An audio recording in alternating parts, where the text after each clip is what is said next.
One Crazy Summer, Chapter 9, Inseparable. If you girls want breakfast, go on down to the People's Center. We said all together, the People's Center. Without skipping a beat, Cecil said, next to the library on Orchard. Just keep walking till you see kids and old people lined up. You're not going to take us? I didn't mean it to worm out as a question and was mad at myself for asking instead of stating.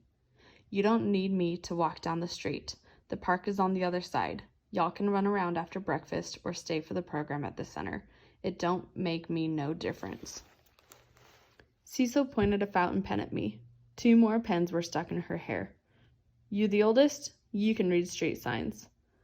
Vanetta, indignant, said, I can read street signs too. Me too. Instead of saying, I didn't ask for all of that, like I expected, Cecil smacked her palm against her thigh and said, Then that settles it. Step out this door, cross the street, keep going a block till you get to Orchard. If you can read, you can't miss the O in Orchard. Turn left. Keep walking till you see the library. Center's on the same block. Can't miss it. Nothing but black folks in black clothes, rapping Revolution, and a line of hungry black kids. Then she cut herself off from us, tapped her fountain pen, and repeated, Black folks in black clothes, rapping Revolution. We had Black Panthers in Brooklyn. Black Panther protesters with Seize the Time stapled onto telephone poles. We just never had any Black Panthers marching down Herkimer Street, knocking on our door, demanding that we give to the cause or calling us some kind of sister name we had never heard of.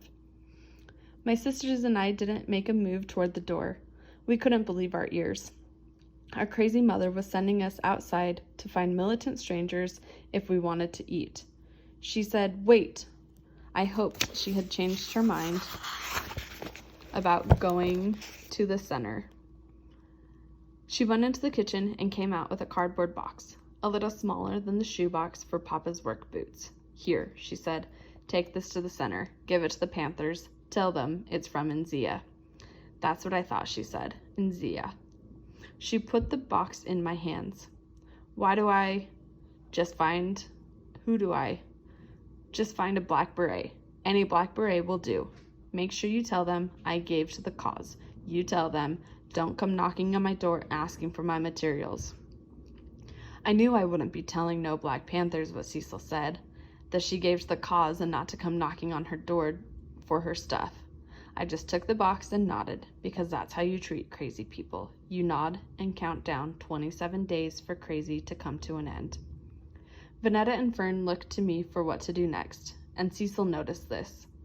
There was no lip smile from Cecil, but her eyes found it funny that they always looked to me first. Come on, I said, let's go get breakfast. We were about to leave, but Fern stopped cold. Her eyes bugged out and she balled her fists. Wait! Vanetta and I waited while she ran into the back room, her steps all buffalo stomps. I didn't mind Fern stomping because it annoyed Cecil that her house had been invaded by our mouths, wants, and feet. It served her right. Both Vanetta and I knew why Fern ran back into the room.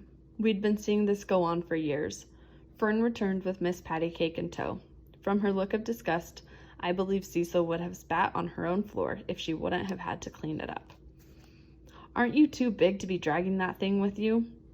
As far as I was concerned, Cecil had nothing to say about Fern and Miss Patty Cake. Miss Patty Cake was there when Cecil wasn't. Now I smiled. I'd understood that Fern and Miss Patty Cake were like that Nat King Cole song, Unforgettable. When I'd first heard his satiny smooth voice sing, like a song of love that clings to me, I knew Miss Patty Cake was like that song of love to Fern.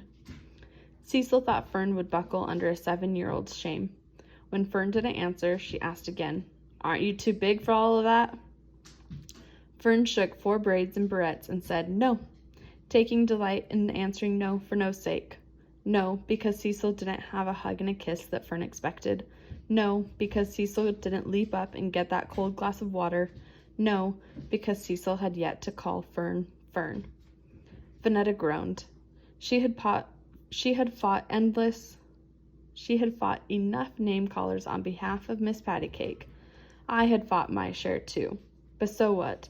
It was for Fern and her doll. Except for going to school and church, Fern and Miss Pattycake had been inseparable for as long as Fern or anyone else could remember. Cecil shook like we had given her the willies. She probably asked herself, who are these kids? There was no use in standing around for a long farewell and a list of do's and don'ts. We weren't leaving Big Ma. We were leaving Cecil with her kitchen and her palm tree.